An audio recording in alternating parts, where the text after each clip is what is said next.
Bonjour à tous et bienvenue dans Cult & Click pour une nouvelle vidéo de presque qualité. Je suis avec l'ami Ker. Comment est-ce que tu vas, mon bon Ker? Est-ce que tu penses que tu vas être à peu près au niveau?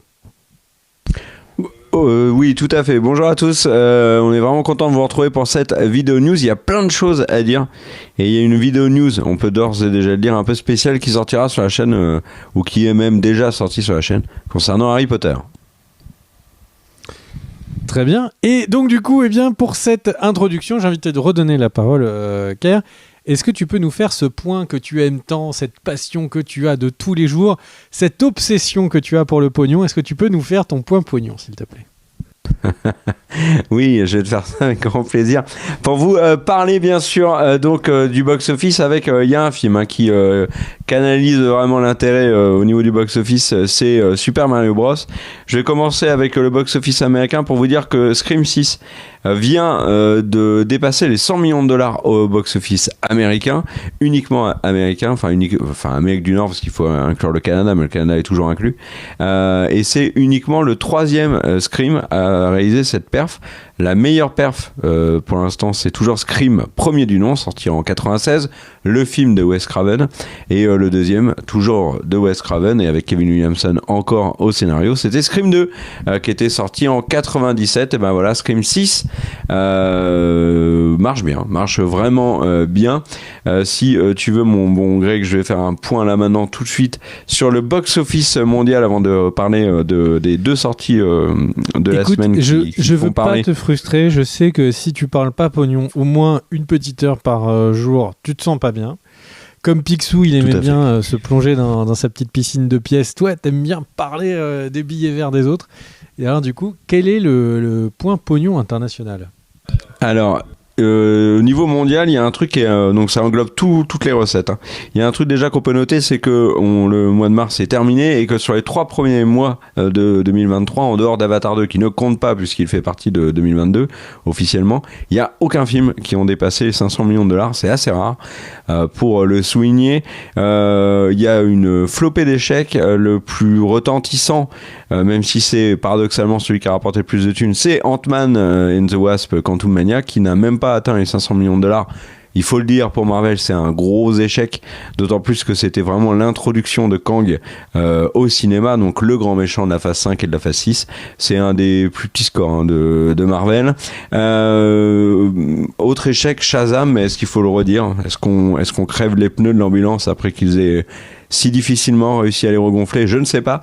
120 millions de dollars seulement, c'est vraiment nul. Tu te marres, mais Shazam, c'est un petit peu l'ambulance qui, en allant amener... tire sur l'hôpital. Tu vois, Jérémy Renner direct vers l'hôpital, qui, du coup, a elle-même un crash totalement dantesque avec...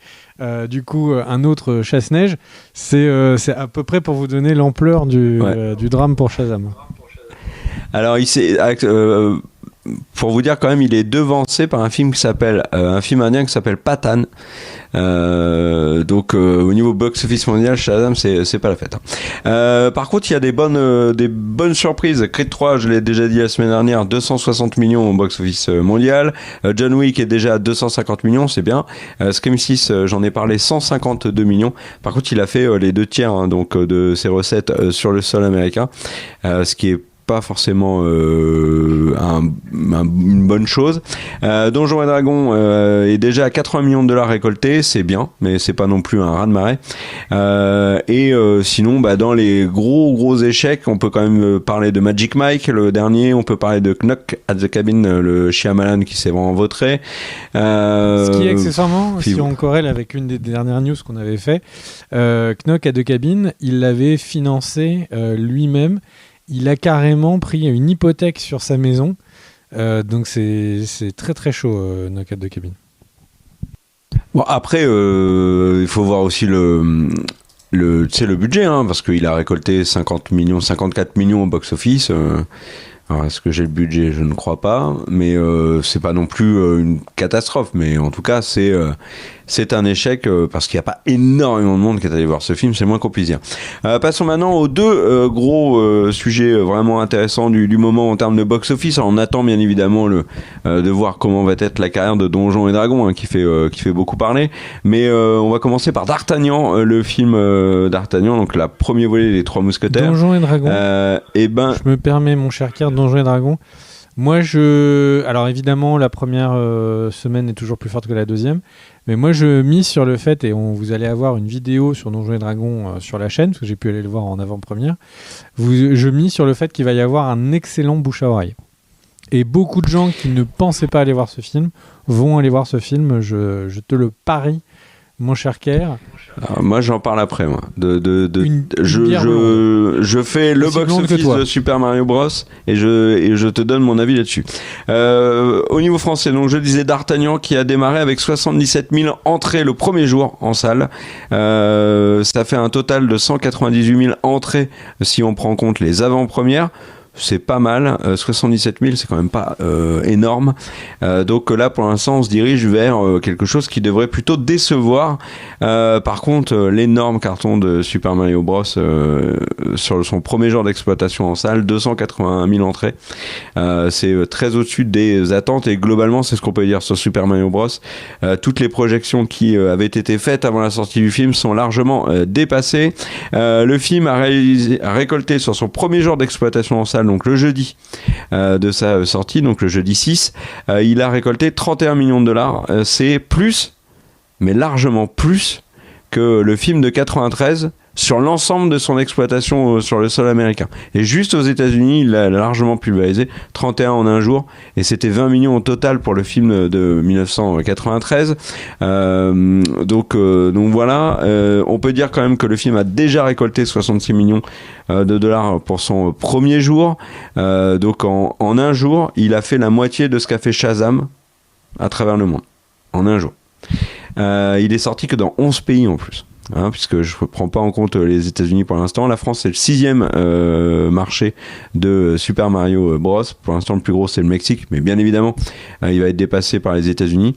Voilà, alors, moi, je vais être honnête avec vous, c'est un film que j'avais envie de voir parce que il y avait eu un emballement sur les réseaux sociaux au moment de la diffusion des trailers qui avait fait énormément réagir. C'est vrai que le film avait l'air très chouette. Il y a eu ensuite des premières critiques qui étaient très bonnes, et vraiment très bonnes. Et puis en fait ça s'est tassé, les critiques on va dire un plus grand nombre de critiques sont sorties, elles sont beaucoup moins bonnes pour le coup. Et alors le truc qui m'a complètement cassé mon délire, mon cher Greg, c'est la polémique entre les gamers et les critiques. En fait, t'as donc les youtubeurs, les influenceurs gaming, ou juste les joueurs qui s'en sont pris de manière assez vénère à tout ce qui est presse spécialisée ciné. Donc que ce soit YouTube, que ce soit les sites, que ce soit Rotten Tomatoes, Metacritic, etc. Pour dire voilà, ils aiment rien, les critiques ciné, naner. J'ai pas compris du tout cette polémique, d'autant plus que là le discours c'est en gros oui, le film est nul, mais nous on kiffe. Bon. Moi j'espère juste que le film est pas nul en fait, donc là pour l'instant ça m'a un peu cassé les pattes pour aller le voir, mais quand je le verrai, j'espère que je verrai un film de plutôt bonne qualité. Aux États-Unis, je regardais des critiques qui disaient bon, au final, est-ce que ce film Super Mario est vraiment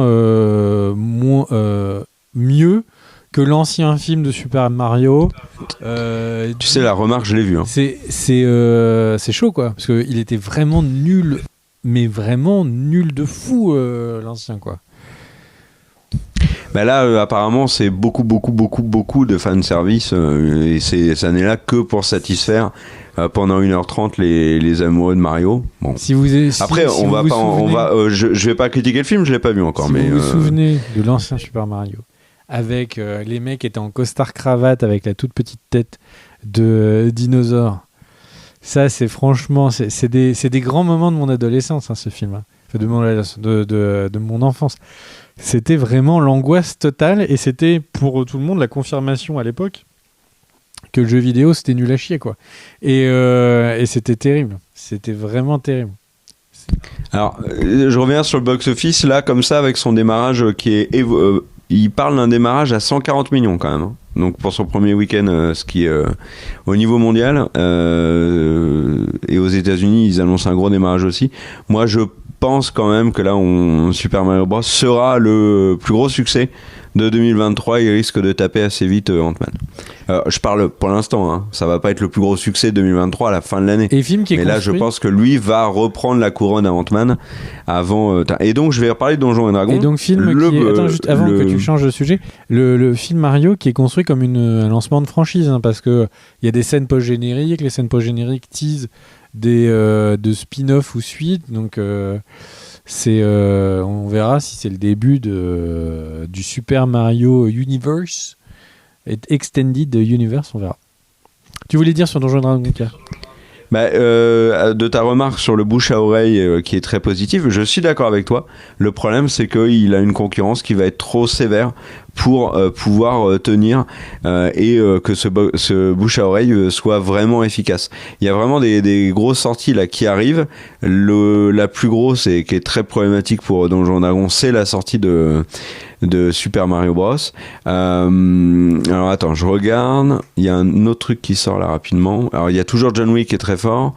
On n'est pas très loin. Il y a Renfield avec Nicolas Cage en Dracula qui sort dans une semaine aux US. Pareil, lui est très attendu. Il a l'air très drôle. Il y a un Evil Dead qui va sortir. On n'est pas très loin de la sortie des Gardiens de la Galaxie. Il n'y a pas de place en fait pour Donjons et Dragons. Je pense qu'ils l'ont mis là parce qu'ils y croyaient modérément. Et en fait, surtout parce qu'il y a un petit bouchon là en ce moment en termes de sortie. C'est des films qui ont un certain potentiel, mais pas un énorme potentiel. Ils sont tous là un peu en même temps. En attendant que Fast and Furious 10 casse tout, en fait, le 19 mai. Je dis pas que je kiffe Fast and Furious, c'est pas du tout ce que je dis. Mais par contre, ce que je dis, c'est que le film est quasiment assuré de rouler sur le box-office de cette première moitié de 2023. Donc voilà, avec les Gardiens de la Galaxie, bien sûr. S'il y a bouche à oreille très positif sur les Gardiens de la Galaxie, ça peut être quelque chose. En tout cas, moi, je ne peux que vous conseiller d'aller voir Gardiens de la Galaxie, d'aller voir Donjons et Dragons. C'est une très très bonne surprise. Pour moi, c'est vraiment comme si on voulait faire un film dans l'univers du Seigneur des Anneaux, mais fait avec la bonne ambiance qu'avait Gardiens des Galaxies numéro 1. C'est hyper sympa, c'est malin, enfin franchement, c'est très très agréable à regarder.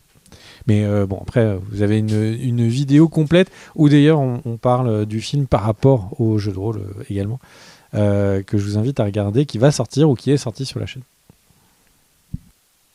Ouais. À toi mon cher Greg, qu'est-ce que tu veux faire comme première news ? Alors, ma première news, c'est une news qui est ma news, celle qui me plaît le plus cette semaine. Alors, je vais vous en parler. Je regarde un peu en bas parce que j'ai plein de chiffres et je trouvais ça intéressant.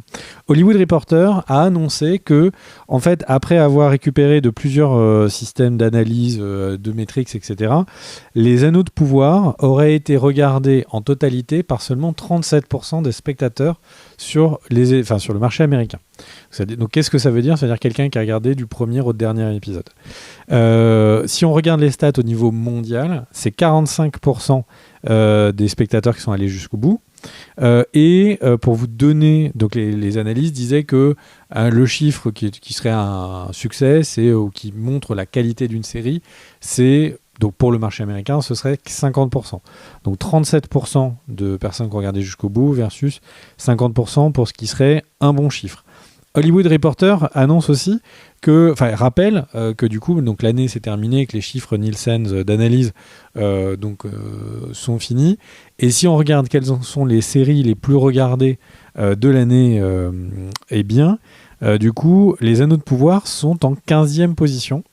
Accessoirement, The Boys est en 11e position et donc les Anneaux de pouvoir ne sont même pas la meilleure série qu'avait du coup proposé Amazon Prime l'année dernière.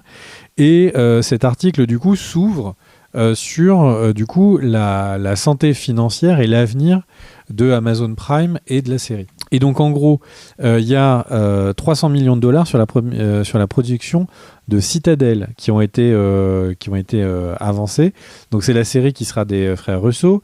Il y a également du coup The Périphérique, qui avaient coûté très cher, les anneaux de pouvoir, etc. Et donc, c'est beaucoup d'investissements qui, pour l'instant, ne font pas passer à la plateforme un cap. On rappelle que c'est une plateforme qui est très très présente, puisque tout simplement les gens l'ont gratuitement ou on l'ont également avec l'abonnement Prime, et qu'en fait il y a plusieurs soucis structurels qui sont en train de se poser.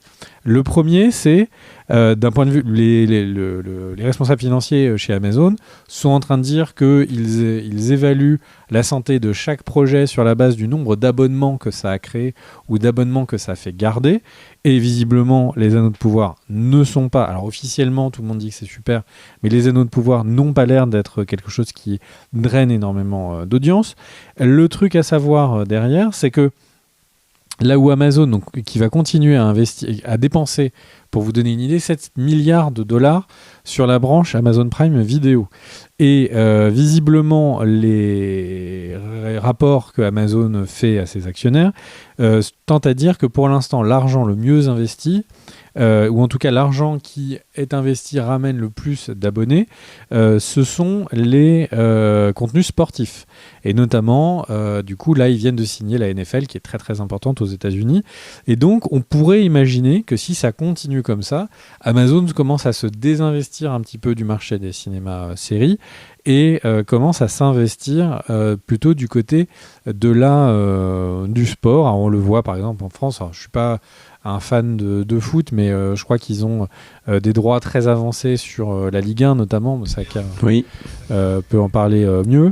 Et je dis ça parce qu'on produit des trucs pour la Ligue 1 et, dans ma boîte, et du coup on est avec du coup Amazon juste à côté, peut-être une semaine sur deux. Oui, ils ont plusieurs matchs, ils ont le plus grand nombre de matchs de Ligue 1 et ils partagent avec Canal les plus grosses affiches. Et du coup, ce qui est assez intéressant, c'est qu'en fait, était soulevé un point par les analystes de la manière dont Amazon, en tant que société, n'est peut-être pas armée pour faire de la production vidéo.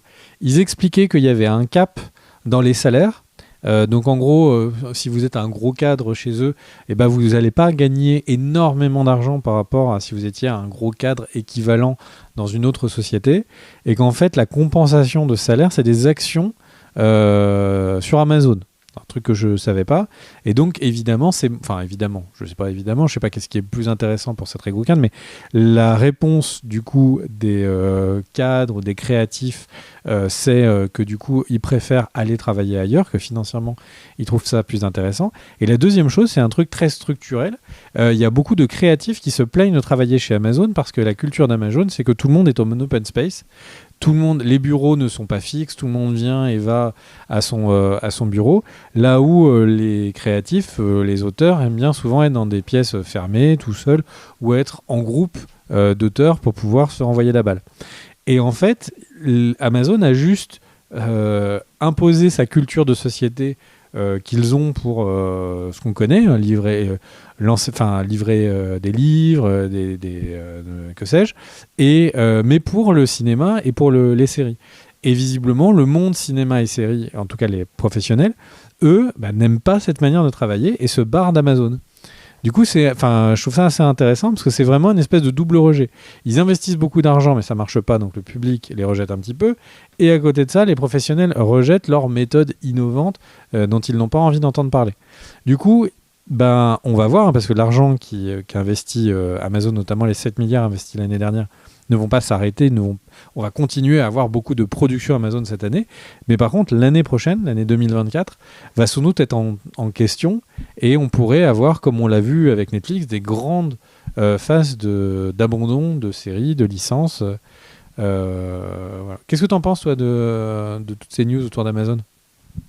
Alors, le premier truc sur les anneaux de pouvoir et des 37%, moi j'étais très circonspect devant cette news Alors toi, tu as parlé des 50% qui est un chiffre, on va dire, à peu près correct, mais pas dingue. Le truc, c'est qu'on n'a pas d'éléments de comparaison vraiment fiables. Tu vois, on n'a pas le nombre le pourcentage de Mando, on n'a pas le pourcentage de The Witcher. Et en fait, moi, je serais pas étonné que le pourcentage de personnes qui aient commencé et fini The Witcher soit assez bas aussi. Parce que sur ces grosses plateformes-là, où en plus, tu te rappelles, The Witcher, il lançait l'épisode directement. Et en fait, si tu l'avais regardé que quelques secondes, il te comptait comme une personne qui avait commencé la série pour Nielsen notamment. Donc pour gonfler les audiences avec Netflix. Donc du coup, je suis assez étonné. Par contre, tu vois, la 11e place de The Boys, je pensais que c'était un peu plus haut. Après, moi, j'étais persuadé que c'était pas la plus grosse série de Prime l'année dernière. Et pour ce qui est d'Amazon, tout ce que tu as dit c'est très bien. Je veux juste dire un truc pour les personnes qui vont dire oui, mais Amazon, ils ont plein de thunes. Jeff Bezos peut largement financer tout ça. En fait, dans Amazon, ce qu'il fallait bien comprendre, et en cherchant un peu, on s'en est rendu compte, c'est que les différentes entités d'Amazon doivent être positives, enfin rentables chacune. C'est-à-dire que s'il y en a 2 qui sont positives et qui sont rentables et que la 3e ne l'est pas, et ben les 2 premières vont pas aller renflouer les caisses de la 3e. C'est la 3e qui va dégager. Et en fait, c'est pour ça que c'était une fausse idée au départ de se dire mais en fait Amazon ils vont pouvoir produire en veux-tu en voilà parce qu'ils gagnent des tonnes de fric monumentaux à côté. Mais non, en fait, ça fonctionne pas comme ça. Il faut qu'Amazon Prime soit rentable. Et c'est pour ça que quand tu dis que la suite, pour l'instant, rien n'est acté, en effet. Et pour le coup, c'était un débat qu'on a vu il y a très longtemps sur l'arrivée des plateformes et sur les premières tentatives, que ce soit d'Amazon ou même de Peacock, parce que Peacock a signé les Jeux Olympiques qui viennent. Non, c'était les Jeux Olympiques passés, je crois. Moi, je sais plus. Non, ceux qui viennent. Toujours est-il qu'ils sont en train de se mettre dans le sport. Et que moi, je suis persuadé que Amazon va aller chercher des droits dans le foot, dans le basket. Ouais, si tu parlais c'était le quoi ? C'était le foot US qu'ils ont récupéré la NFL. La NFL, alors je sais pas s'ils ont tout signé, mais en tout cas visiblement ils ont énormément investi sur la NFL en ayant. Alors encore une fois, je sais pas s'ils ont parce que ça vient juste d'être signé. Donc je sais pas s'ils ont s'ils ont que quelques matchs, si c'est comme la Ligue 1, ils en ont une partie, ou s'ils ont l'intégralité de de la Ligue principale. Je crois que c'est que certains matchs, mais encore une fois, la news est tombée, la partie NFL, juste avant qu'on récorde. Après, on n'a pas si, on a une idée d'à peu près combien il y a d'abonnés sur la Ligue 1 en France. Alors, c'est un abonnement supplémentaire. Mais par exemple, ils s'étaient mis à Roland-Garros à des heures en plus où ils ont fait décaler les matchs pour que ça soit joué le soir pour que les gens en regardent. Dans les faits, les audiences étaient franchement très très très faibles. Quand elles ont été communiquées, j'ai cru que c'était des blagues. Parce qu'en fait, c'était globalement, tu vois, un gros live Twitch. C'est au-dessus, un très gros live. Les plus gros records live Twitch, je les prends pas en compte, mais un live Twitch à 15-20K, c'était ce qu'il faisait, quoi. Sur Roland Garros, c'est quand même pas terrible. Donc à voir si ça prend sur le sport. Mais oui, et puis tu sais, Amazon ils peuvent très bien jouer le côté bouquet en fait, que tu as évoqué de nombreuses fois et qu'on voit déjà avec Stars, avec le pass Warner, etc. Ils sont peut-être même plus obligés de produire leur propre contenu. Ils peuvent par exemple demander à d'autres sociétés qui font ça depuis très très longtemps, comme la Warner, comme NBC, comme plein d'autres trucs, Universal et compagnie, de produire du contenu, et c'est eux qui le diffusent sous forme de bouquet. C'est peut-être une solution pour Amazon. Pour rester sur Amazon, j'ai une petite news puisque j'ai parlé de The Boys il y a quelques secondes. Juste pour vous dire que l'acteur Jensen Ackles, je vais probablement massacrer son nom, qui joue Petit Soldat, Soldier Boy, il va apparaître dans le spin-off de The Boys qui s'appelle Gene V. Voilà. Et qui arrive très prochainement. D'ailleurs, la prochaine saison de The Boys soit est déjà en tournage, soit le tournage est terminé. vous avez 2 news, vous en faites ce que vous choisissez celle que vous préférez.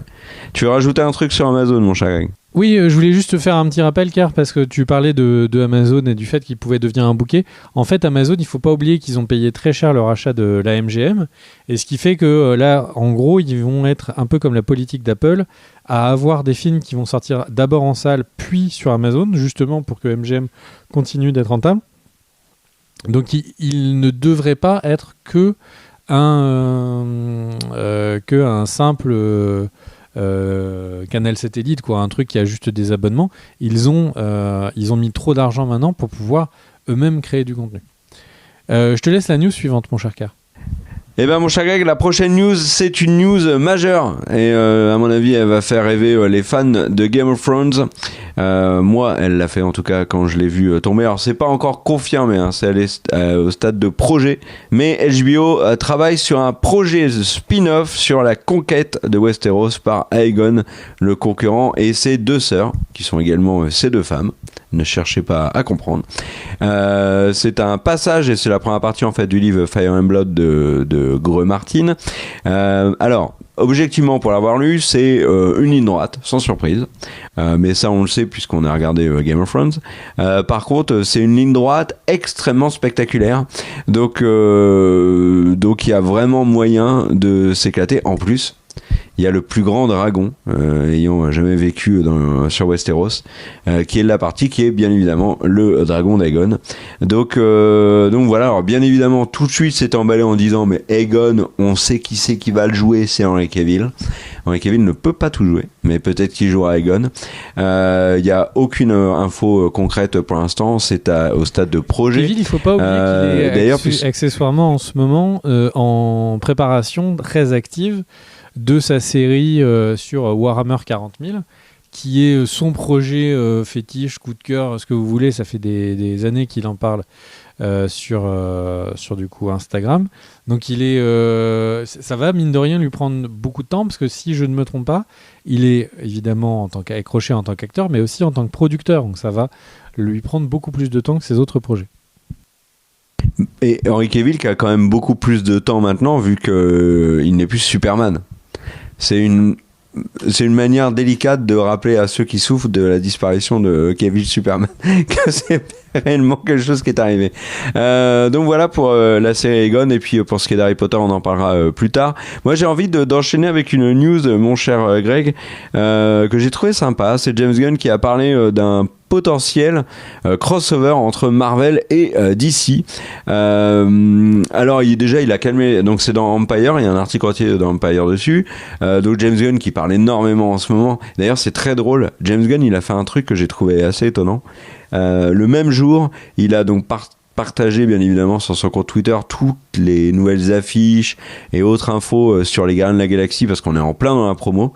Sauf qu'il a aussi partagé avec beaucoup, il avait l'air vraiment à fond dedans, le nouveau trailer de Blue Beetle, qui est le prochain film d'ici, qui est un film qui n'est pas rattaché à son univers à lui, à proprement parler, même s'il l'a raccroché, mais qui a été fait avant que lui n'arrive chez DC.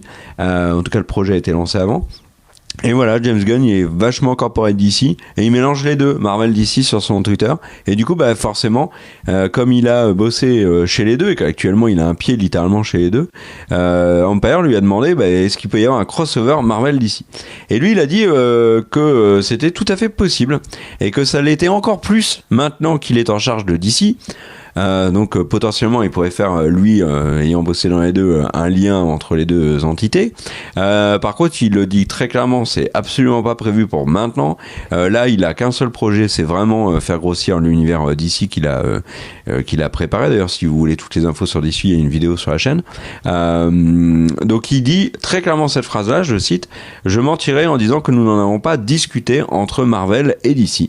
Donc voilà, mais par contre il dit bien que ces discussions n'ont pour l'instant rien donné de concret, et qu'elles étaient plus fun qu'autre chose. Mais voilà, ça commence à en parler, ça arrivera forcément un jour. Peut-être mon cher Greg, quand et DC et Marvel seront un peu en panne de fame, j'ai envie de dire, et qu'ils auront besoin de faire redécoller la machine en faisant un crossover entre Batman et qui tu veux du côté de chez Marvel. Voilà. Et du coup, j'ai envie de réagir à ta news. Parce que James Gunn, c'est pas la première fois qu'il en parle, hein, et à l'époque, ça avait été pris comme une blague parce que comme il n'était pas encore chez DC, tout le monde se disait ouais, c'est le gars chez Marvel qui a envie de kiffer. Et c'est vrai que du coup, moi, c'est pas tant la présence de James Gunn qui m'y fait y croire. C'est plutôt le fait qu'au box-office, ça se passe pas bien pour les films de super-héros, qui pourraient leur donner envie tous de faire un film un peu milliardaire facilement. Parce que évidemment, si tu vois d'un côté du coup Superman, Batman versus du coup Captain America, Iron Man, ça pourrait être très chouette. La petite problématique qu'il y a à ça, c'est que du côté de Marvel, il n'y a pas de Captain America. Il y a un nouveau Captain America, mais qui est moins emblématique. Iron Man, il n'y a pas Iron Man. Et de l'autre côté, du côté d'ici, il n'y a pas de vrai Superman et il n'y a pas de vrai Batman pour l'instant. Donc, alors, tu sais, il y a un moyen tout bête de mettre en place ce crossover, c'est Deadpool. Deadpool qui est complètement what the fuck, il peut très bien emmener Wolverine avec lui et puis un personnage de chez Marvel dans une dimension parallèle où pouf il tombe sur les personnages de chez DC, il se frite et il s'amuse et devient pote à la fin pendant tout un film et puis basta, hein. Y a des personnages chez DC ou chez Marvel qui permettent de le faire. Après tu disais donc les films de super-héros marchent moins, est-ce qu'il y a un ras-le-bol, etc. Ça c'est très clairement un débat qu'on aura en vidéo plus tard. Et tu disais il n'y a pas Captain America, je suis obligé de rebondir là-dessus puisque Chris Evans a récemment pris la parole, et mon cher Greg, il a dit Captain America c'est fini. Non, il a pas du tout dit ça, je suis juste en train de galérer pour trouver ma news. Voilà, il a dit ça. Chris Evans, en parlant d'un retour en Captain America, il a dit c'est pas pour maintenant, donc calmez-vous. Mais est-ce qu'il y a encore des histoires à raconter sur Steve Rogers ? Bien sûr. Donc il entrouvre fortement la porte à un retour en Captain America, et il y a quelque chose qu'ils peuvent tout à fait creuser en dehors du MCU, on va dire de la timeline que l'on suit, où Captain a 95 balais, c'est juste la vie qu'il a refaite avec Peggy Carter, tout simplement. On sait qu'il sera Captain America, on sait qu'il va se passer des choses dans cette dimension où lui a vécu, et on sait qu'il a vécu heureux, mais il s'est quand même passé des choses. Donc ça peut être très intéressant de développer ça. Est-ce que ça sent pas le réchauffer ? Je ne sais pas. Et à propos de réchauffer, Donald Glover a lui aussi parlé d'un retour potentiellement en Lando. Il a dit qu'il n'était pas totalement opposé à l'idée. Alors on sait qu'il y a énormément de discussions entre Donald Glover et Lucas Film pour un retour de Lando Calrissian, puisqu'il le jouait dans le film Solo. D'ailleurs, du côté de Lucas Film, on aimerait qu'il y ait un retour aussi d'Emilia Clarke qui jouait dans le film Solo.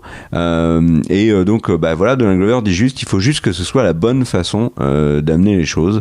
Donc s'il y a un projet qui chauffe Donald Glover, voilà. Et bien justement, pour rebondir sur Donald Glover, effectivement, il a confirmé qu'il était en train de travailler sur le film Community, ce qui veut dire qu'il est vraiment attaché à des millions de projets, en fait, Donald Glover à l'heure actuelle. J'espère voir quelque chose de bien de sa part rapidement après l'après-Atlanta, mais c'est vrai qu'il est attaché à beaucoup de trucs, beaucoup de choses que j'ai envie de voir. Et du coup, j'espère que tout ça va se concrétiser très vite. Pour revenir sur James Gunn, comme je disais tout à l'heure, il y a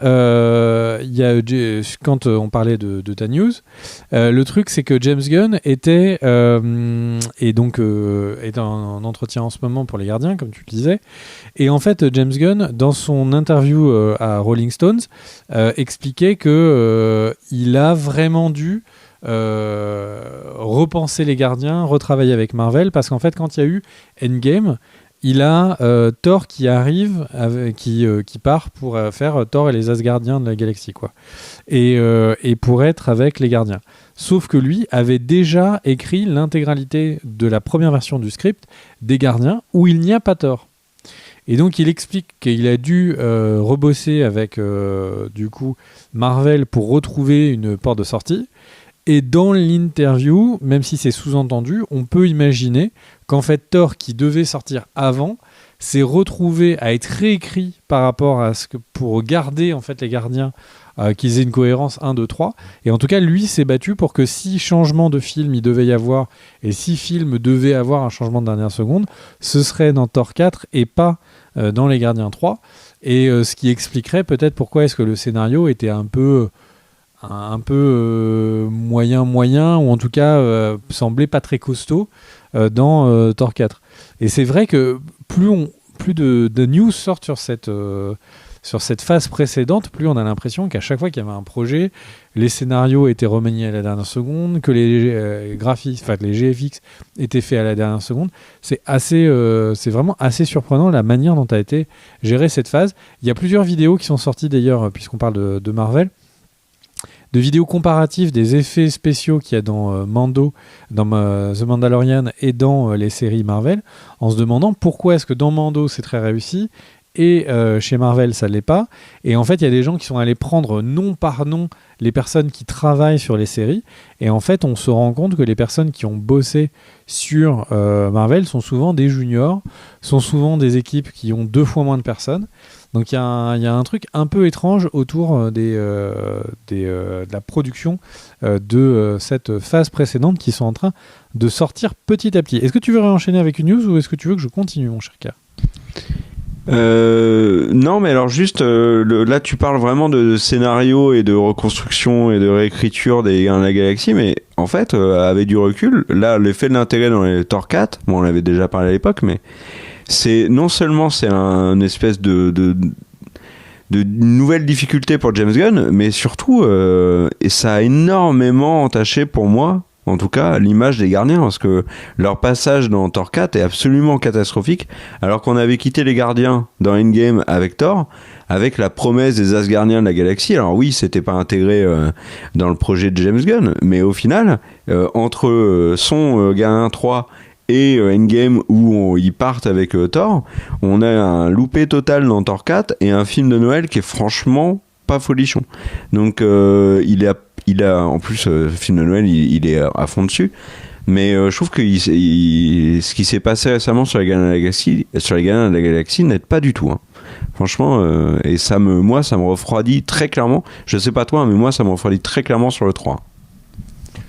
Bah, je suis tout à fait d'accord avec toi. Après, les fans de comics ont l'arrivée d'un personnage qui est très très très très important dans ces Gardiens 3, qui a l'air d'avoir des belles scènes, en tout cas ce que montre le trailer. Mais c'est vrai que c'est l'expression de dire en anglais là, fool me once, you won't fool me twice. Tu m'auras une fois, tu m'auras pas deux. Le truc c'est que là ils nous ont eu 10 fois sur la phase 4 des films qui nous ont hypé et qui étaient un peu décevants, donc c'est sûr que là maintenant on y va un peu en traînant les pieds, mais l'arrivée de ce personnage très important, je ne veux pas spoiler, est définitivement la raison pour laquelle j'ai envie d'aller le voir. On le sait puisqu'il est déjà dans le 2. Oui, je sais, mais tout le monde ne sait pas qu'il va devenir un personnage très important. Kerr, j'ai la petite news qui va te faire plaisir. Est-ce que, Daniel, tu peux nous montrer Kerr ? Parce que Kerr, cette news, si elle ne te donne pas du baume au cœur et si elle ne te fait pas vraiment rêver, je ne sais pas. Est-ce que je peux deviner, juste, est-ce qu'ils annulent Pacific Rim 2 et ils le refont ? Alors non, c'est plus ouf que ça. C'est plus ouf que ça. On est en 2023, pour ceux qui vraiment regardent cette vidéo dans le futur. Parce que quand Cult & Crick sera montré à l'école, parce que vraiment le niveau sera pété la gueule et du coup ils montreront Cult & Crick à l'épreuve du bac. On sera toujours là. Et donc, eh bien on est en 2023. Bonjour à tous. Et le truc c'est que il y a une news Paul Walker.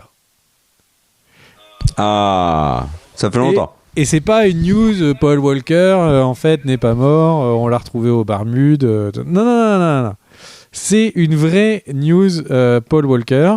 Il est dans l'actualité aujourd'hui.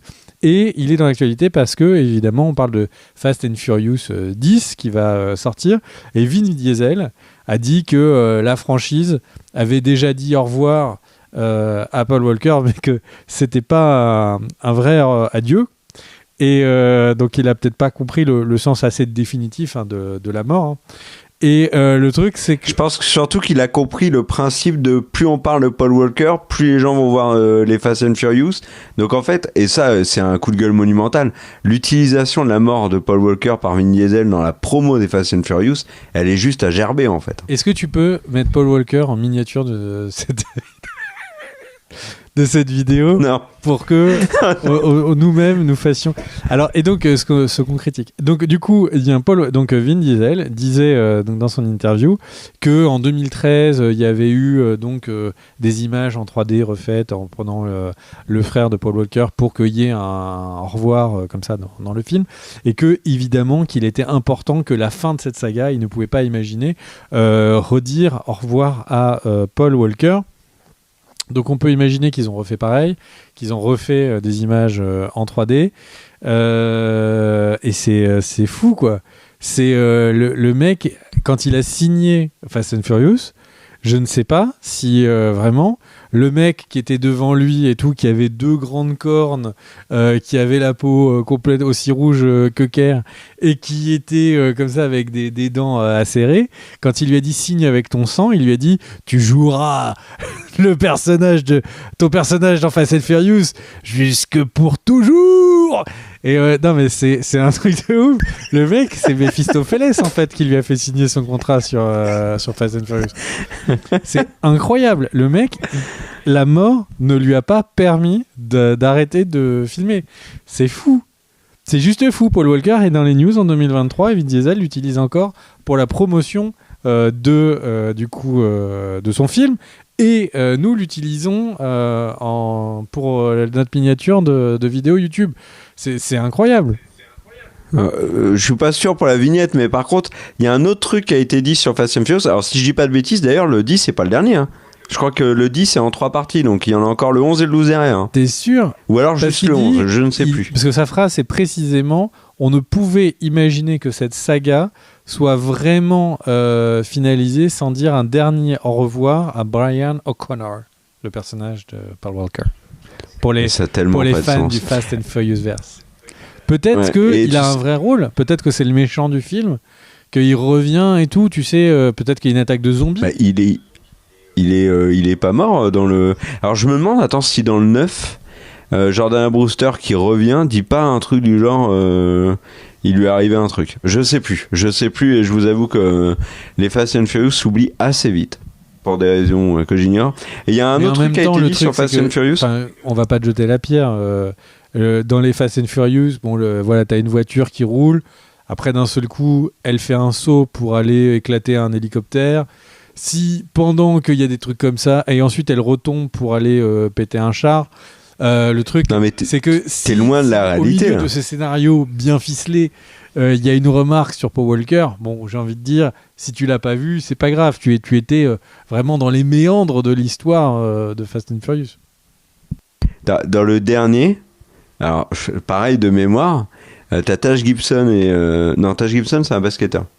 Tyrese Gibson, je sais plus, et Ludacris, mec, ils s'en vont dans l'espace en voiture. Ils sortent de l'atmosphère. À partir de là, qu'est-ce qu'ils peuvent faire, quoi. La prochaine étape, c'est en fait, ils vont réatterrir à aller dans le noyau de la Terre, quoi. Tu sais que j'ai pas de voiture et je me suis dit que si un jour j'avais une voiture, parce que j'adore bricoler, etc., je suis sûr que je ferais du tuning, mais l'univers tuning est vraiment dans Fast and Furious est au-dessus de tout, quoi. Les mecs, ils ont commencé, ils mettaient de la nitro dans leur moteur. Là maintenant, en fait, leur voiture est devenue un tank qui est capable de voler dans l'espace. C'est un truc de ouf. Il faut laisser ces mecs-là, il faut leur laisser la Maison Blanche, parce que là, le pays, ils vont te le tuner de ouf. Ils vont te mettre les ailerons et tout. Enfin, là, les Américains, ils seraient trop heureux. Autre info sur Fast and Furious que j'ai vu passer. Est-ce que leur limousine qui va arriver à l'avant-première va être une limousine qui va se poser, tu sais, à la verticale comme une fusée pour qu'ensuite ils arrivent sur le tapis rouge? Les mecs, il faut qu'ils nous comme le vaisseau de Boba dans le monde réel. Parce que si juste ils sont tous là avec un masque de Paul Walker sur le truc, c'est juste le malaise. Bon, alors cette fois, je réessaye. Est-ce que donc Dwayne Johnson a reparlé de son rôle de Hobbs dans Fast and Furious. Il a dit qu'il était d'accord pour revenir, mais que dans la scène d'intro, il devait mourir. C'est assez cocasse parce que si historiquement on regarde une autre franchise où il y a Dwayne Johnson, c'est G.I. Joe, et c'est exactement ce qu'avait demandé Channing Tatum. Il avait accepté de revenir dans le suivant, mais uniquement s'il mourait dans la scène d'intro. Mais le truc, c'est que je pense que Dwayne Johnson, c'est un homme, tu vois, qui a un cœur gros comme ça, tu vois. Et le truc, c'est qu'il a pas compris qu'en fait, s'il revenait, qu'il mourrait dans le film, bah en fait, les scénaristes, ils en ont rien à branler. Hein. Enfin, Paul Walker, il meurt dans la vraie vie, il continue de venir. Donc peut-être qu'il va se faire avoir. Il va dire oui, je signe et tout. Et pareil, le mec, pendant 30 ans, il va être obligé de faire des Fast and Furious, des Hobbs and Shaw. Attends. Si c'est, tu dis ça en rigolant, tu dis l'acteur meurt, mais il reste dans Fast and Furious. Mais attention, l'acteur meurt dans Fast and Furious.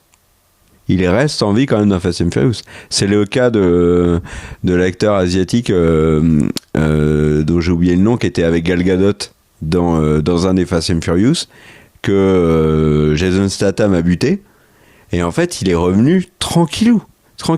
Par contre, je vais juste faire un point sur le casting du 10 quand même. Parce que mine de rien, le casting du 10, il est assez vénère. Vin Diesel. Donc c'est pas Taj Gibson, c'est bien Tyrese Gibson, j'ai vérifié. Jordana Brewster. Donc là, il y a le casting qui est là historique. Vin Diesel, Brewster, Gibson, Michelle Rodriguez, Ludacris. Ok. Tu rajoutes Jason Momoa, qui va être le méchant. Tu rajoutes John Cena, qui était déjà là dans le précédent et qui est de retour. Tu rajoutes Jason Statham, qui fait son retour en show. Tu rajoutes Helen Mirren, qui est la daronne de Statham dans le film. Tu rajoutes Charlize Theron. Tu rajoutes maintenant des acteurs qu'on n'avait pas encore vus. Michael Rooker, Brie Larson, donc Captain Marvel.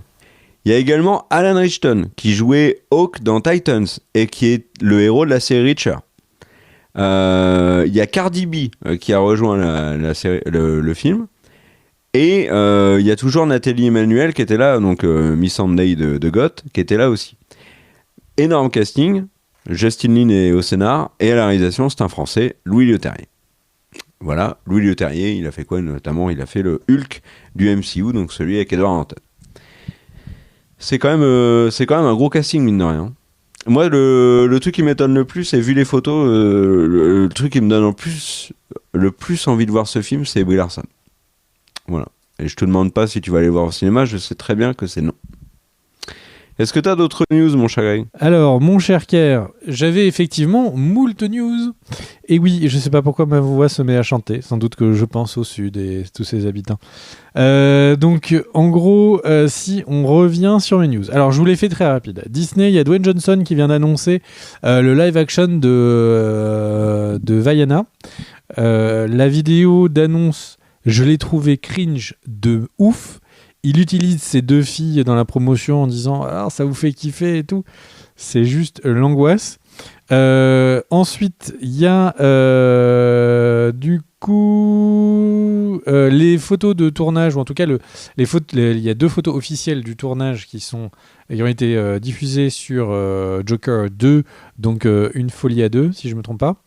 Et donc, avec Lady Gaga, ils ont terminé le tournage et le film sort le 4 octobre 2024, ce qui veut dire qu'il a vraiment un très beau temps de post-production, surtout que c'est pas un film où il devrait y avoir un combat contre des extraterrestres. Donc je serais pas surpris s'il y avait un problème de planning que le film soit carrément avancé. Après, dans la catégorie, les boîtes de streaming ont besoin de sous et les films ne peuvent pas se payer uniquement sur les trucs de streaming. Kerr en avait parlé la semaine dernière, je crois que Apple avait changé sa politique pour que du coup donc, des films sortent d'abord en salle puis du coup après sur la plateforme. Je le précisais tout à l'heure, c'est également le cas d'Amazon sur certaines sorties. Et du coup Apple et Sony, donc Sony qui est le producteur du film, ont annoncé que ce serait pour la Thanksgiving que va sortir Napoléon de Ridley Scott, qui est donc lui aussi avec Joaquin Phoenix. Et donc ça, c'est un film. Je suis très très curieux. J'ai pas trouvé l'information de comment ça va se gérer avec nous en France sur la chronologie des médias, puisque du coup, vous le savez, en France, on a des lois très spécifiques qui font que si un film sort en salle, il ne peut pas sortir pendant très longtemps sur les sur les sites de streaming. Mais qu'est-ce qui se passe quand c'est le site de streaming qui le finance ? Je pense qu'il y a déjà débat et peut-être qu'en France, du coup, ça change rien. On ne l'aura pas. Non, je sais que ça ne change. On le voit avec Disney. Ça en ne fait. changeait rien, mais je pense que les débats sont en cours et que potentiellement, nous, on l'aurait que directement en streaming. Donc, à voir. Mais alors, pour le coup, en France, pour Apple, vu le nombre d'abonnés qu'il y a à Apple TV+, autant le sortir au cinéma. Ça fait une bien meilleure promotion à Apple que de le laisser sur Apple TV+. Je suis d'accord avec toi, mon cher Kerr, parce qu'il y a une chose qui est plus importante que tout, c'est le pognon. Et il y a de fortes chances que, à leurs yeux, hein, j'entends, et il y a de fortes chances Est-ce que c'est vraiment le cas ? De quoi ? Alors, non, ma question... Bah non. Je vais aller jusqu'au bout de ma remarque. Est-ce que, on en parlait dans la dernière vidéo news, est-ce que pour Apple, avec Apple TV+, ce qui compte vraiment, c'est le pognon ? Moi, c'est pas l'impression qu'il me donne. Hein. Moi, j'ai l'impression que c'est vraiment une vitrine. Il claque. Et le pognon, il le récupère sur la vente de produits, en fait. Pas sur la rentabilité d'Apple TV+. Apple TV+, de toute façon, n'est pas rentable. Quand tu vois les projets qu'ils font, là, ils ont encore un film dont je parlerai après, qui est annoncé, qui est énorme. Ils ont des stars dans toutes leurs séries. Et très peu de personnes les regardent. Donc... à part Ted Lasso qui a un vrai succès. Moi, je pense que le côté les GAFAM ont un pognon infini, je pense que ça y est, cette année, on a vu que c'était pas le cas. Ils sont tous en train de licencier. Donc je pense que le pognon est plus important que tout. Oui, mais attends. Le modèle de dire ils vendent des iPhones en échange des films et séries, je connais personne qui a acheté un téléphone iPhone pour regarder Ted Lasso, quoi. Alors, je suis d'accord avec toi, mais le truc, tu dis les GAFAM ont pas, ils licencient. Electronic Arts vient d'annoncer le licenciement de milliers de personnes. C'est l'année où ils font le plus de dividendes. Donc, il faut pas non plus imaginer qu'ils sont tous en PLS, les GAFAM. Ils licencient pour des raisons qui sont pas la boîte va mal. Hein. Donc, Apple, moi, je pense pas qu'ils sont... et ils ont toujours expliqué qu'Apple TV+, était une vitrine. On le voit bien. Donc, je serais pas étonné qu'ils sortent toujours dans cette idée de vitrine pour que plus de gens voient leur production Napoléon au cinéma en France, plutôt que de le garder sur Apple TV+. Parce qu'ils pourraient l'utiliser, tu vois, en produit d'appel pour faire venir les gens sur Apple TV+ en France. Et ce qui là, pour le coup, serait logique. Ce que fait Disney+, d'ailleurs, sur les Pixar, etc. Mais là, non, j'y crois pas trop. Alors attention, soyons précis sur les termes. Les GAFAM ne sont pas en difficulté financière, mais par contre, ils ont besoin pour la bourse, pour leurs actionnaires, d'avoir un cap de rentabilité qui est toujours grandissant. Sinon, les actionnaires n'investissent pas chez eux. Et c'est pour ça qu'en fait, ils sont obligés parce qu'ils en ont bien envie, hein, et qu'ils ont envie de jouer à ce jeu-là, de licencier, d'essayer d'avoir des produits qui sont tous en augmentation d'une manière ou d'une autre. Et donc, ça veut dire que c'est plus des sociétés les gens investissent en se disant non mais c'est à perte aujourd'hui et plus tard ça fera de l'argent. À l'heure actuelle, les GAFAM, ils en sont plus là. S'il y a un projet qui ne marche pas, Google, ils ont sorti Stadia, une console de jeu, ça n'a pas marché, ils l'ont killé. Il y a des projets qui sont killés par les GAFAM en ce moment presque tous les trimestres. Et donc il ne faut pas oublier que Apple, certes, profite de la promotion que fait Apple TV+, mais effectivement, tant qu'ils ne seront pas dans le vert, il y a un risque qu'ils arrêtent du soir au lendemain. Tu voulais enchaîner par une petite news, mon cher Claire. Ah oui, je vais en faire même plusieurs. Attention, ça va mitrailler. Le film Shazam 2 est sorti au cinéma le 17 mars. Et figurez-vous que Warner s'est fait l'idée que c'était un énorme flop, on en parlait avant, puisque le film va sortir en version digitale le 7 avril. Donc je peux même vous dire que c'est déjà sorti, puisqu'en fait la vidéo sortira après cette date. Nous, c'est demain.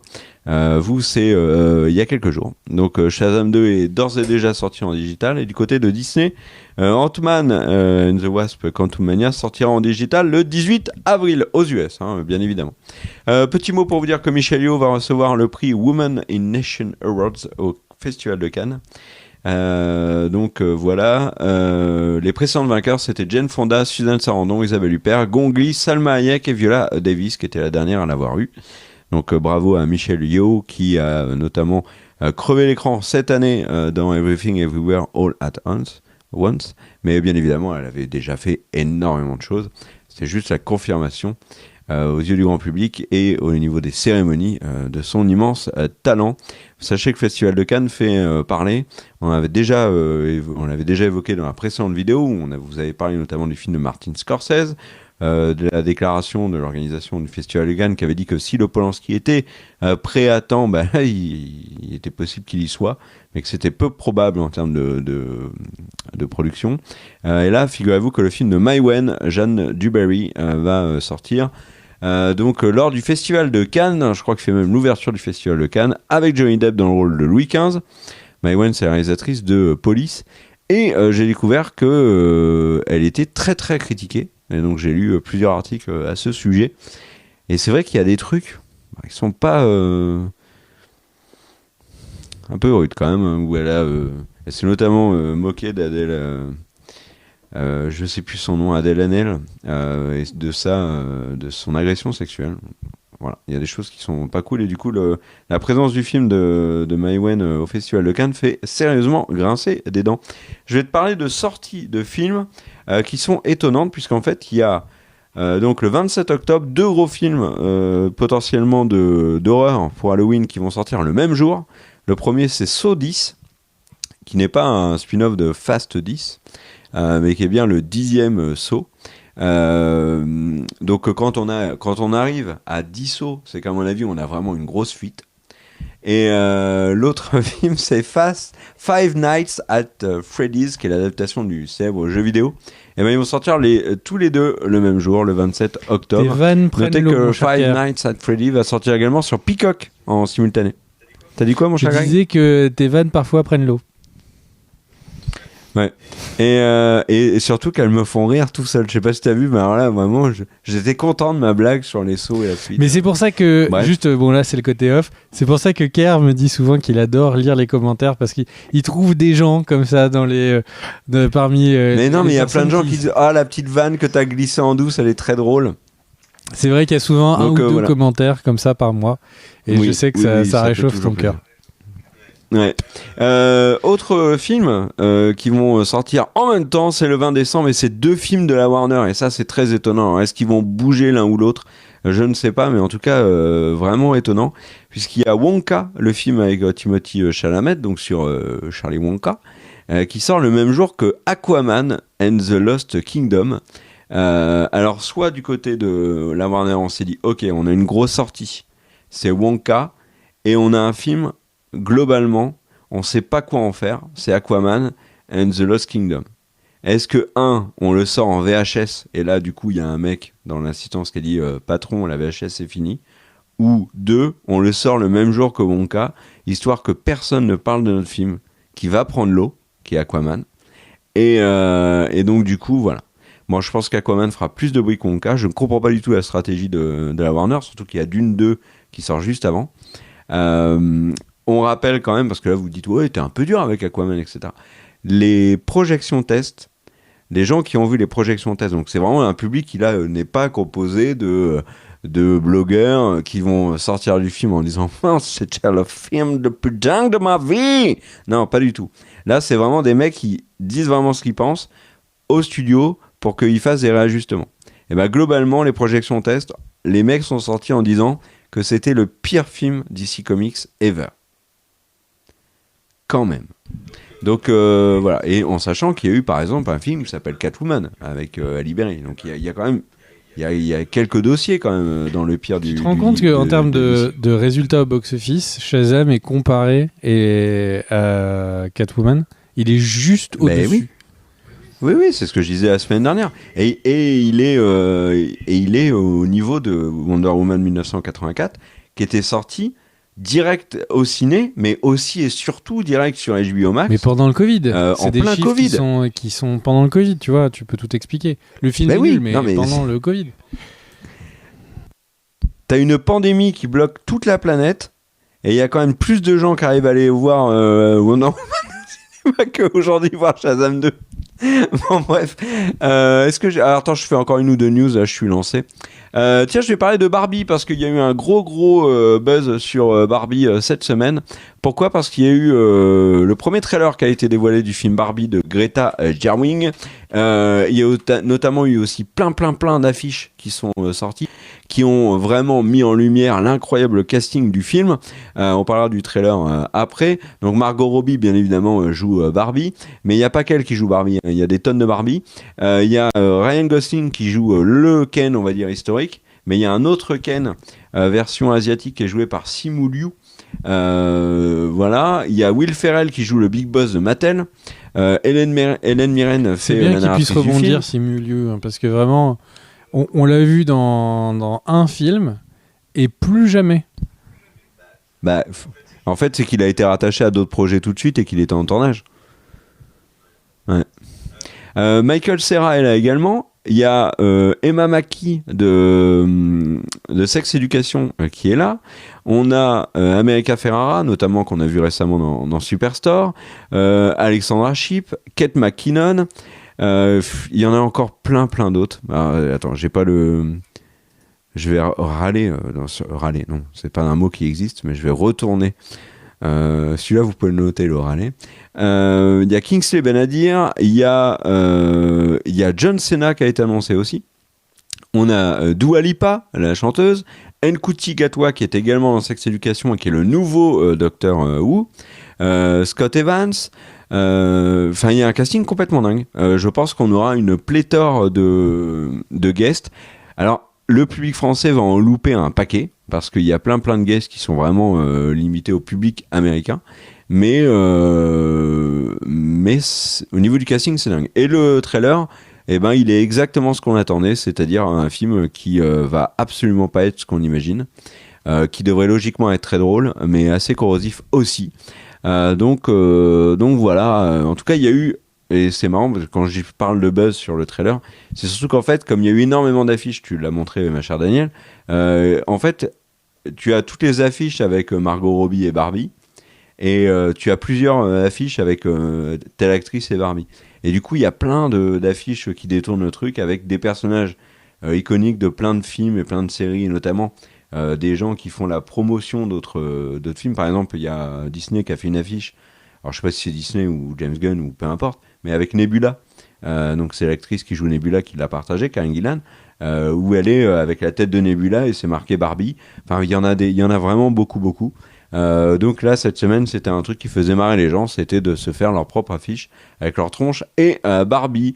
Voilà, mon cher Greg, je te laisse faire d'autres news. Alors, mes autres news, mon cher Kerr, c'est Shrek 5 qui a été annoncé et un spin-off sur l'âne. Il y a déjà les acteurs, enfin certains des acteurs qui ont déjà dit oui. Il y a Cameron Diaz, dont la news que j'ai vue, qui était sur, je crois, Hollywood Reporter, annonçait qu'elle était sortie de sa retraite où elle était depuis 2014. Et j'ai un peu halluciné, mais j'ai regardé sa filmo et effectivement, elle est plutôt en retraite. Il y a également du coup Eddie Murphy qui a dit qu'il reprenait tout de suite. Donc, en fait, le chapeauté. Et Michael Myers aussi en Shrek.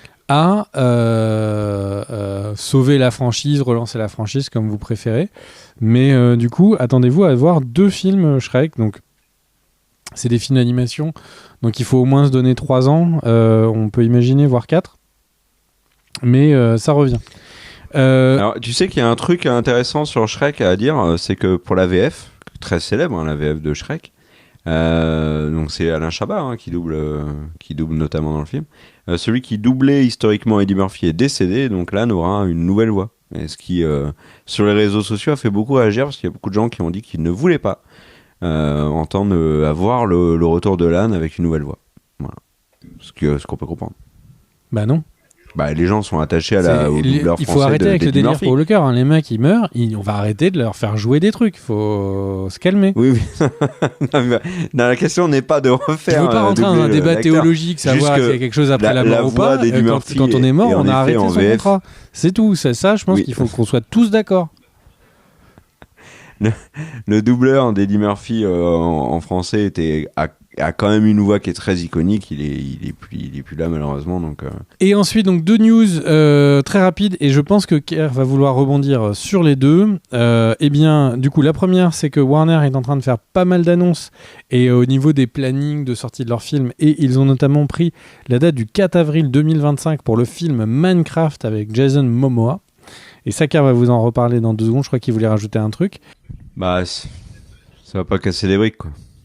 Et du coup, ma deuxième news, donc, c'est sur Spider-Man No Way Home qui a eu son trailer qui est sorti. Et ce petit trailer No Way Home, déjà, il envoie énormément du steak. On sent qu'ils ont voulu faire un bigger, badder. Enfin, vraiment, tout est beaucoup plus grand. C'est assez cool. Et il y a un petit caméo dont on ne veut pas vous spoiler. Il y a un petit caméo, un petit clin d'œil sur No Way Home qu'on vous laisse trouver dans le trailer. Tu as d'autres news, mon cher? Alors, le trailer, mon bon Greg, c'est que tu as dit qu'il était dingue, mais il est dingue visuellement. Il y a une tonne de nouveaux personnages qui apparaissent.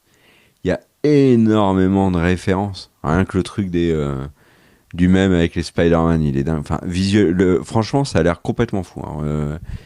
J'ai rarement vu un trailer aussi dingue. C'est hyper ambitieux. Ça fait très longtemps en tout cas que j'avais pas vu un trailer comme ça. C'est ça qui est ouf, c'est que c'est hyper ambitieux. En fait, c'est le 2. Les mecs, c'est un film d'animation, etc. On pourrait dire non, mais ils vont juste faire l'histoire avec son oncle, la suite, machin et tout. Et là, on a l'impression qu'ils font le endgame direct, quoi. Et franchement, ça donne vraiment envie. Et puisque tu me parles de ta news et sur un trailer qui fait hyper envie, ma chère Daniel, je sais pas si tu vas réussir à trouver des nouvelles, des images, mais il y a le trailer qui est tombé. Il est tombé, je pense que tout le monde s'est arrêté de respirer sur les Chevaliers du Zodiaque, le live action. Il faut regarder, là une fois que la vidéo est terminée, il faut que vous alliez regarder le trailer du live action des Chevaliers du Zodiaque. C'est absolument incroyable. Entre chaque image, on est là, donc ça c'est l'échelle du nanar. Voilà. Donc là c'est genre un film OK. Et là, c'est Dragon Ball Z Evolution. Et en fait, le truc, c'est que le film est en permanence en train de faire Dragon Ball Evolution, hop, il redescend. Et il va taper vraiment très fort. Et il y a un casting qui est assez marrant. Il y a, et j'ai le nom m'échappe, Boromir. Sean Bean, merci. Donc il y a Sean Bean qui est présent. Peut-être qu'il s'est dit, bon, celui-là, je le fais parce que pour une fois, ils ont décidé de ne pas me faire mourir à la fin. Et le truc, c'est que les costumes, tout est incroyable. On est vraiment très, très proche du film fait par des fans sur YouTube, mais en version 1h30, 2h. Il faut regarder ce trailer si vous aimez bien les Chevaliers du Zodiaque. Moi, je sais que c'était dans mon enfance, j'étais plus Chevalier du Zodiaque que je n'étais Dragon Ball. Et là, c'est juste fou. J'ai regardé 2 fois le trailer, je revenais pas. Mes yeux n'arrivaient pas à envoyer toutes ces informations à mon cerveau en temps réel. Ça ne passait pas. Faut vraiment que vous alliez le regarder. Est-ce que tu as une autre news ou j'enquille ? Non, juste une remarque parce que je vois que le cinéma hollywoodien a massacré et va massacrer tes 2 dessins animés préférés. Moi, j'ai vraiment aucun problème avec mon dessin animé préféré de mon enfance. Ça ne risque pas d'arriver parce que moi, le dessin animé préféré de mon enfance, c'était Il était une fois la vie. Donc, je vois mal Guillaume Canet faire une adaptation de Il était une fois la vie où il va faire la promo en disant non, mais si vous n'allez pas voir Il était une fois la vie.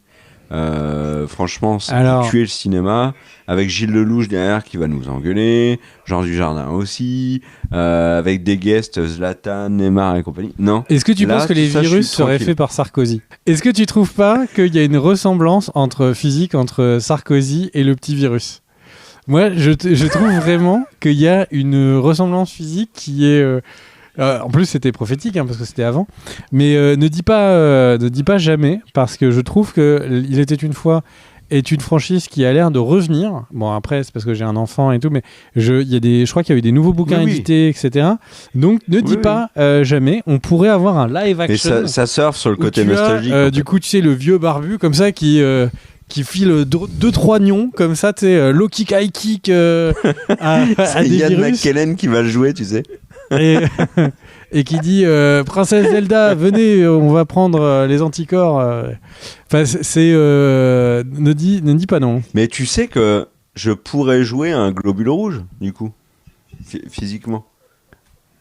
Et ça serait génial. C'est toi qui l'as fait. Là, j'ai un rôle pour moi. Moi, je n'ai rien dit. Et moi, là, très clairement, j'ai un caméo qui m'attend, quoi. Et Guillaume Canet, si tu regardes cette vidéo, sache que voilà, je l'ai dit, tu peux y aller.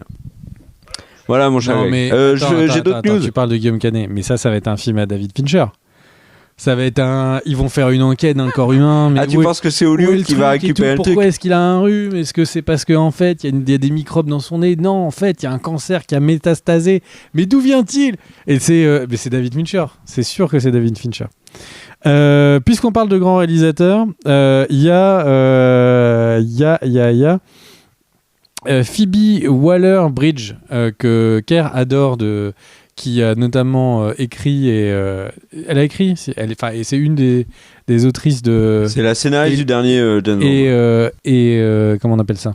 Et personnage principal, et à la fois, je crois qu'elle a la caméra, si je ne me trompe pas, de Fleabag. Fleabag, elle a tout fait. Elle n'a pas réalisé tous les épisodes, mais c'est la créatrice, scénariste. Et donc, d'après le Daily Mail, elle est en discussion. Alors toi, tu dis c'est fait. Donc en fait, le Daily Mail dit qu'elle est entrée en discussion. Donc on est loin d'un truc signé.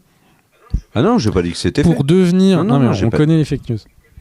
Non, mais j'ai dit qu'elle avait déjà écrit le scénario de James Bond, du précédent. Et donc, en fait, elle est attachée pour réaliser le prochain film. C'est un début de discussion, donc rien n'est fait. Et une news qui n'a aucun rapport avec le cinéma-série. Tu permets que je rajoute un truc quand même sur Phoebe Waller-Bridge et Fleabag. Fleabag, je réfléchissais cette semaine. Je pense vraiment que c'est top 4 pour moi des plus grandes séries de la décennie, sans aucun doute. Pour moi. Et du coup, tu dis top 4, on a envie de savoir c'est quoi les 3 autres? Je les ai pas en tête forcément. C'est pas arrêté. C'est pas arrêté, mais Fleabag, c'est sûr. En fait, je me demande même si j'ai vu dans cette décennie une série aussi bonne que Fleabag. Est-ce que tu as vu cette décennie? Est-ce que cette décennie, on sent que les questions se mélangent un peu parfois. Donc on en était où? Ah, justement, puisqu'on parlait de mélange de questions, une news qui n'a aucun rapport avec le cinéma-série. Donc si vous êtes que là pour ça, jetez votre téléphone, barrez-vous, j'en sais rien. Mais en fait, comme on vous a pas beaucoup parlé de news sur l'IA, j'avais envie de vous en faire... Enfin, il y a notamment une vidéo sur l'IA sur la chaîne. On a été dans les premiers à commencer à en parler dans le monde. Non, pas du tout. Mais on en a parlé assez peu. Et donc... On en a même parlé avant que Spielberg en fasse un film, d'ailleurs. Ou James Cameron avec Terminator. Peut-être pas. Et donc du coup, enfin peut-être entre nous, ceci dit. Et donc en fait, pourquoi est-ce que je vous fais une news? C'est pour vous dire que ChatGPT, donc qui est un petit peu le fer de lance des IA en ce moment, donc c'est l'assistant textuel. ChatGPT est interdit actuellement. Alors je veux pas vous dire de bêtises. Il est interdit définitivement d'utilisation et d'accès en Italie. C'est ça. Donc en Italie. Donc c'est fini. Ils pensent que ils ont trop peur de l'impact que ça va avoir sur l'économie. En Allemagne, ils viennent d'ouvrir une motion. Enfin, je sais pas comment est fait la loi allemande, mais en gros, ils viennent d'ouvrir une enquête pour voir s'ils ne vont pas l'interdire aussi. Et il y a une discussion qui a également commencé au Canada autour de la gestion de la vie privée. Alors, je ne sais pas trop pourquoi la vie privée, même si les Français vont peut-être éclairer ça. Et du côté français, il y a eu 2 plaintes qui ont été posées à la CNIL. Donc, c'est en gros ceux qui sont là pour protéger la vie privée. Et autour de OpenAI. Donc, OpenAI, c'est eux qui font ChatGPT. Et donc, qui sont aussi autour de l'éthique et des données privées. Qu'est-ce que ça va donner ? J'en sais rien. Mais l'Italie qui se coupe de l'IA une des IA en tout cas les plus accessibles, c'est extrêmement étonnant. Et ça va contre ce truc de dire que quand il y a une innovation technologique... Pardon ? Tu sais pourquoi ça vient de l'Italie en premier ? Non. Parce qu'ils avaient demandé à ChatGPT quelle était la meilleure pizza et ça a répondu à l'ananas. Et celle-là, elle est pas mal. Et le truc, c'est que... Non, et en fait, à chaque fois, on dit la technologie, il n'y a pas moyen de l'arrêter, etc.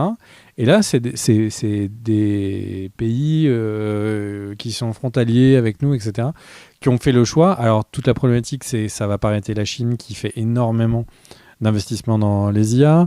Les États-Unis, qui se sentent maintenant en retrait par rapport à la Chine, du coup, vont sans doute pas s'arrêter. Il y a eu plus de brevets l'année dernière déposés en Chine que déposés aux États-Unis. Donc le paysage mondial a bien changé.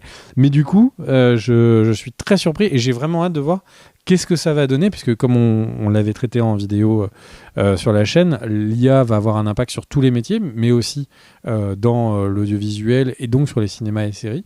Je suis très curieux de voir qu'est-ce que ça va donner, tout ça. Mon cher Kerr. Moi, honnêtement, je trouve que c'est extrêmement dangereux de s'en prendre de manière aussi virulente à ChatGPT. Je pense qu'on a eu assez de films où les IA nous ont pété la gueule pour y aller mollo. Je pense qu'il faut quand même retenir les leçons de tout ça. Est-ce que c'est pas un peu trop provocateur vis-à-vis de ChatGPT que de le traiter ainsi ? Ça n'est que mon avis. Ok. De connaissance, je me suis dit, il va faire un truc sur qui va arrêter ChatGPT, ça va nous donner la gastro ou un truc horrible. Et au final, ça fait complètement soft. Du coup, des bisous à tous. On se retrouve très vite. Mon cher Kerr, je te laisse. Bah attends, mais j'ai pas fini. C'est vrai ? Mais oui, moi j'en ai encore. Et en plus, les gens vont dire, non mais heureusement que tu les as fait. Est-ce que tu veux nous faire part de tes questions ? Hein ? Alors, Tyler Rake. C'est quoi les 10 meilleures séries de la vie ? C'est quoi la vie ? Écoute bien, est-ce que si Paul Walker Tyler est Rake encore 2 dans avec notre vie, Chris Hemsworth sort le 16 juin. Donc voilà. Quelques annonces de casting. Ken Reeves va jouer dans un film Apple TV+. Je vous en parlais tout à l'heure d'Apple TV+, qui annonce un gros film. C'est Jonah Hill qui est à la caméra. C'est un film où Ken Reeves va jouer une star américaine de ciné qui est fracassée et qui va essayer de se racheter après qu'une vidéo qui le met en difficulté ait été dévoilée. Donc voilà, bon, pourquoi pas. L'autre truc que j'avais envie de vous dire, c'est que Bella Ramsey va passer de The Last of Us au grand écran, puisqu'elle va être dans un film qui s'appelle Monstrous Booty, avec Fiona Shaw. Fiona Shaw, c'est qui ? Eh ben, c'est l'actrice qu'on a vue dans Killing Eve, notamment, qui est extraordinaire. Et il y a également le couple de Preacher, Ruth Negga et son époux Dominic West, qui sont également de la partie. Petite anecdote, je détestais Dominic West. Et depuis qu'il est avec Ruth Negga, et notamment à l'écran, j'adore les deux. Donc voilà. Alors, le film va suivre donc Bella Ramsey, qui va être une dramaturge dans la cour du roi Charles II, et qui est atteinte d'une maladie rare, puisqu'elle est entièrement couverte de poils. Et donc, Charles II, à l'époque, ça date, donc il n'y avait pas, bien évidemment, de rasoir électrique. Donc c'est vraiment toute l'intrigue est basée là-dessus. Et alors un autre truc qui moi m'intéresse énormément, je sais pas si vous avez vu le film X et le film Pearl, qui est une trilogie centrée autour de l'actrice Mia Goth, qui est alors j'ai probablement massacré son nom, mais qui est une vraie révélation côté actrice de ces dernières années. Et en fait il y a une trilogie donc autour d'elle, et le dernier film de cette trilogie qui s'appelle Max Triple Xine, parce qu'en fait son personnage s'appelle Maxine. je sais pas comment on dit le nom de ce film, hein. Ça va être très très problématique à dire. Je pense qu'on va juste le dire Maxine et on va pas se prendre la tête. Ils ont dévoilé le casting du film, il est costaud. On a, outre Mia Goth qui reprend, qui sera de nouveau là. Alors, quand je dis c'est une trilogie, par contre, c'est des films qui n'ont, enfin, c'est une anthologie en fait. Il y a pas de lien entre X et Pearl. C'est juste Mia Goth qui joue des personnages extrêmement intrigants. Alors peut-être qu'on découvrira que, parce qu'il y a des théories hein, sur le fait que c'est plus que de l'anthologie et qu'il y a un lien entre les différents films. Enfin bref, toujours est-il qu'au casting on a Giancarlo Esposito de Breaking Bad et aussi qui est Moff Gideon de The Mandalorian. On a Elizabeth Debicki qu'on avait vu notamment dans Les Gardiens de la Galaxie 2, qu'on a vu bien sûr dans The Crown. Il y a Michelle Monaghan, excellente actrice. Bobby Cannavale aussi. Lily Collins, Kevin Bacon, c'est le héros de l'enfance de Peter Quill. Sera également de la partie. Et je n'arrive plus à dire Kevin Bacon sans imaginer Mantis le dire. Voilà. J'ai terminé mes news, mon cher Greg.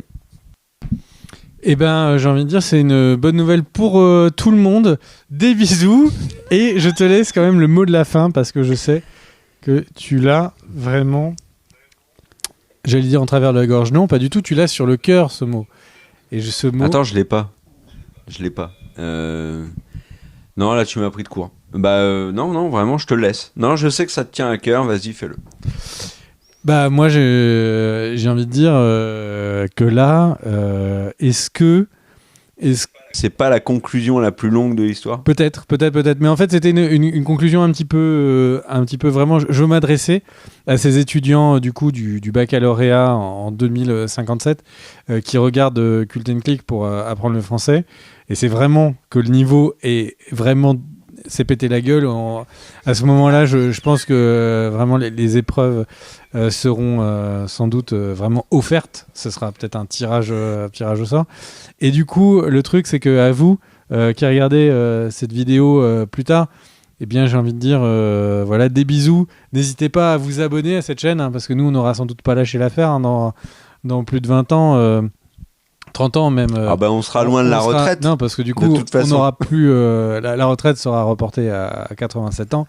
Et du coup, on a vraiment. On est vraiment. Tu crois qu'on fera Cult & Click avec des dentiers? J'ai envie de dire, vu notre âge, ça va arriver dans 5 ans. Dans 5 ans, on n'a pas. Mon cher Kerr, le point pognon, mon cher Kerr. On parle en ancien euro ici. Qu'est-ce que tu dis? J'ai dit quoi? J'ai pu. Des bisous, ciao ciao.